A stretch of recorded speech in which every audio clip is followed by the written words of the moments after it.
산림 가족 여러분 안녕하십니까? 산림청은 7월 15일까지 2022년 무궁화 문화작품 공모전을 개최합니다. 올해로 7회를 맞이한 이번 공모전 주제는 나의 꽃 무궁화, 희망으로 피어나다인데요. 공모 부문은 손그림과 디지털 그림, 그리고 영상 부문입니다. 일상 속 아름다운 무궁화에 대한 관심을 높이고자 개최되는 이번 공모전에 국민 여러분의 많은 참여 부탁드립니다. 그럼 산림 뉴스 시작하겠습니다.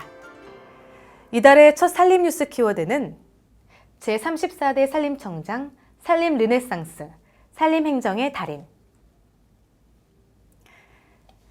지난달 13일에 실시된 정부 인선에서 남성현 전 국립산림과학원장이 제34대 산림청장에 임명됐습니다.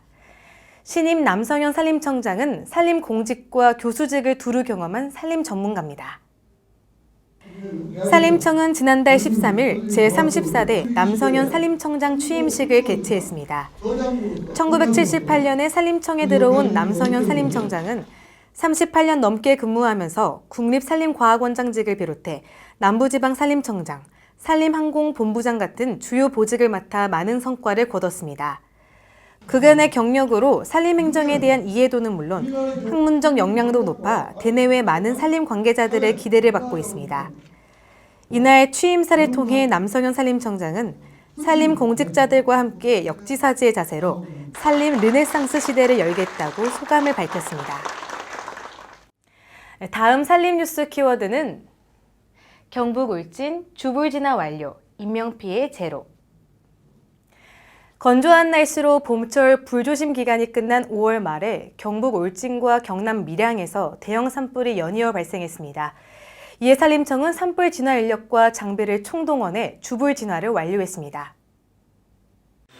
산림청은 지난달 28일에 경북 울진에서 산불이 발생하자 인력과 장비를 즉각 투입해 산불 진화를 실시했습니다. 그 결과 23시간 34분 만에 산불 진화를 완료했는데요. 이번 울진 산불 영향구역은 약 145헥타르로 인명피해는 없었지만 4차일 대웅전을 비롯한 시설물 피해가 있었습니다. 이어 31일에 발생한 경남 밀양 산불은 발화 72시간 31분 만에 주불 진화를 완료했습니다. 밀양 산불은 인도 부족으로 진화대에 접근이 어려워 산불 진화에 난항을 겪었습니다. 하지만 산림청을 중심으로 한 협조체계가 신속하고 원활하게 가동된 결과 인명피해는 물론 주요 시설 등의 재산 피해는 없었습니다. 이에 대해 산림청은 6월 2일부터 6월 19일까지를 산불 특별 대책 기간으로 정해 산불 방지에 총력 대응할 계획입니다. 이번 산림 뉴스 키워드는 산사태 예방지원본부, 선제적 예방, 총력 대응. 산림청은 5월 15일부터 10월 15일까지를 여름철 자연재난 대책 기간으로 운영하고 있습니다. 이에 발맞춰 지난달에 산사태 예방지원본부가 꾸려졌습니다. 산림청은 지난달 18일에 산사태 예방지원본부 현판식을 갖고 전국 산사태 방지를 위한 선제적 예방은 물론 피해 최소화를 위한 총력 대응 태세에 돌입했습니다. 먼저 올해는 위기 대응을 단계별로 나눠 관심과 주의 단계는 산사태 예방지원본부가, 경계와 심각 단계는 중앙사고 수습본부가 담당합니다. 또 연 2회 이상 현장 점검을 실시해 산사태 피해를 최소화할 방침입니다. 이뿐만 아니라 산사태 정보 시스템을 통해 기존 1시간 전에 제공하던 산사태 예측 정보를 올해 안으로 24시간 전까지 앞당길 계획입니다. 다음 산림 뉴스 키워드입니다. 소나무 재선충병 고사목 38만 그루 제거, 방제 전략 수립. 소나무 재선충병 피해목이 지난해 5월부터 올해 4월 말까지 38만 본이 발생했습니다. 이에 산림청은 고사목 전량을 제거하고 방제 전략 수립에 나섰습니다. 산림청이 발표한 2021년 소나무 재성충병 방제 결과에 따르면 올해 소나무 재성충병 피해가 전년 대비 23% 증가했습니다. 지난 2014년 이후 매년 감소했던 소나무 재성충병 피해목이 8년 만에 증가한 건데요. 올해 이렇게 피해가 늘어난 것은 병증 발현 지연과 인력 접근 곤란으로 정밀한 예찰이 어려웠기 때문입니다. 앞으로 산림청은 피해 감소를 위한 합동 점검단을 구성해 피해지 전수 조사를 거친 후 후속 조치를 취할 방침입니다. 이번 산림 뉴스 키워드는 우리 임산물 국립자연휴양림 포레스토랑. 국립자연휴양림의 숲속 요리교실 포레스토랑이 올해에도 개최됩니다. 일반인이 참여한 행사는 6월 한 달 동안 4차례 진행될 계획입니다. 산림청은 지난달 28일 산불 진화 유공자와 코로나19 의료진을 대상으로 한 건강을 지키는 숲속 요리교실 포레스토랑을 개최했습니다. 숲속에서 우리 임산물로 요리를 즐기는 이 행사는 올해로 3회를 맞이했는데요. 일반인이 참여하는 행사는 6월 한 달 동안 매주 토요일에 남해 편백자연휴양림을 시작으로 전북 무주의 덕유산, 강원 횡성의 청태산, 그리고 충남 서천 희리산 해송자연휴양림에서 개최됩니다. 또 행사장 주변에서는 우리 임산물을 바로 구매할 수 있는 전시 판매장도 운영될 예정입니다. 마지막 산림 뉴스 키워드는 대형 산불 피해지, 전문가 의견 수렴, 과학적 복구 복원.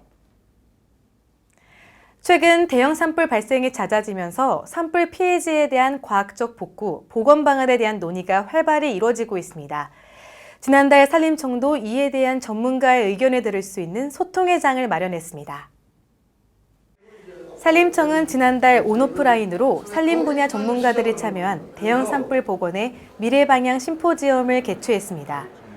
이번 심포지엄에서는 영동 지역의 산불 경험과 산불 위험지의 관리 방안에 대한 논의는 물론 자연회복과 인공보건의 비교 분석, 그리고 산불 예방과 보건에 대한 시민사회의 역할과 참여 방안에 대한 발표가 있었는데요.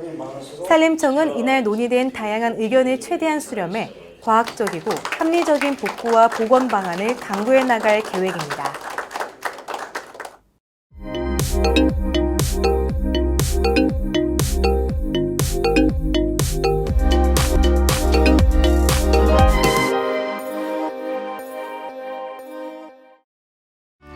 정책 인터뷰 시간입니다. 우리나라 국토의 63%, 약 3분의 2가 산림으로 이루어져 있는데 목재 자급률은 16%에 불과하다고 합니다. 따라서 국산 목재용 활성화가 무엇보다 시급한데요. 오늘 산림 뉴스 속 정책 인터뷰 시간에는 산림청 목재산업가를 찾아 목재 이용 활성화 방안과 또 6월에 열리는 목재문화 페스티벌에 대해서 자세히 이야기 나눠보도록 하겠습니다. 그럼 지금 만나러 가볼까요?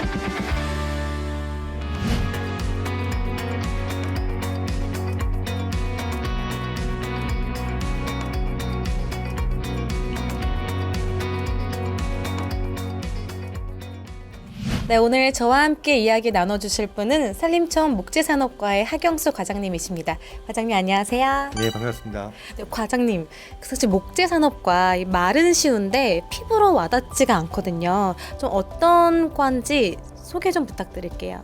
예, 목재 산업과는요. 사실 나무가 이제 수확이 되면 이제 목재라고 하잖아요. 이 목재를 통해서 부가가치를 만들어낸, 그러니까 이런 산업화할 수 있게 활용하고 그런 산업들을 지원하는 그런 과입니다. 최근 한 3년에서 5년 정도를 봤었을 때 이 목재 소비가 사실 정체된 상황이에요. 이 목재에 대한 소비를 확산하는 게 가장 첫 번째 과제가 될 거고요. 그리고 두 번째는 목재 산업이 대부분 영세한 측면들이 좀 있기 때문에 어떻게 하면 이 국내 목재 산업의 경쟁력을 강화시켜 나갈 것인지, 이 업체들에게 어떠한 부분을 지원을 해서 경쟁력을 높여나갈 것인지에 대한 그런 정책적인 지원들을 좀 주안점을 두고 추진을 하고 있습니다. 국산 목재 활성화 방안에 대해서 좀 준비하고 있는 실현 사업들이 있는지 궁금합니다. 목재 친화 도시라는 사업이 있는데요. 저희가 올해부터 좀 신규 사업으로 좀 진행을 하고 있고, 일정 도시의 어느 일정 구역을 목재를 활용해서 특색 있는 공간으로 만드는 겁니다. 그래서 주민들이 활용할 수 있는 그런 커뮤니티 공간이라든지 이런 것들을 좀 목재로 만드는 사업들을 저희가 지원을 하고 있는 게 하나가 있고요. 어린이 이용 시설에 목조화를 하는 그런 사업들을 20개소를 좀 지원을 하고 있어요. 일반인들이 참여할 수 있는 뭐 특별한 행사 같은 것도 있으면 좀 소개 좀 부탁드릴게요. 저희가 6월에 이제 목재문화 페스티벌이라는 그런 행사를 가지려고 합니다. 그래서 6월 18일에서 19일 1박 2일 일정으로 대구 달서구에 있는 대구 수목원에서 저희가 진행을 할 예정입니다. 올해는 작년과 다르게 코로나로 인한 사회적 거리두기가 전면 해제됐잖아요. 그래서 왠지 프로그램도 좀 더 많을 것 같거든요. 특별한 프로그램이 있을까요? 이 목재문화 페스티벌에는 이 목혼식을 진행하는 프로그램이 있어요. 그래서 작년까지는 저희가 결혼 5년 차만을 동상을 했는데 올해는 이제 다양한 연령대로 해서 부부들을 이제 초청을 할 예정이고요. 그분들이 서로 이제 목재로 나무로 만든 이런 반지도 서로 교환을 하고 또 그 밖에 다른 공연들까지 같이 곁들여진 그 목혼식 행사를 저희가 올해 좀 진행을 하려고 합니다. 국민 여러분들께 당부드리고 싶은 말씀 있다면 한 말씀 부탁드릴게요. 우리나라 같은 경우가 지금 작년 기준으로 했을 때도 목재 쓰는 거에 84%를 수입에 의존을 하고 있어요. 그럼 이 목재를 아무리 이제 탄소 저장고라고 말씀을 드렸지만 해외에서 수입을 하는 경우에는 많은 그 멀리 떨어진 거리를 운송하면서 또 탄소 배출을 하거든요. 그래서 국산 목재를 쓰는 게 환경에도 좋은 그런 겁니다. 그래서 국산 목재에 대해서 많은 관심을 갖고 생활 속에서 목재를 쓰는 것을 좀 생활해 주시길 좀 부탁을 드리고 싶습니다. 과장님 오늘 말씀 감사합니다. 네, 미래 세대에게 건강한 지구를 돌려주기 위해서는 목재 제품 이용은 우리 세대가 반드시 이뤄야 할 과제라는 생각이 듭니다. 6월 18일과 19일 이틀에 걸쳐서 목재문화 페스티벌이 열리는데요. 이때 아이들과 함께 방문해서 목재와 조금 더 친근해지시는 건 어떨까요?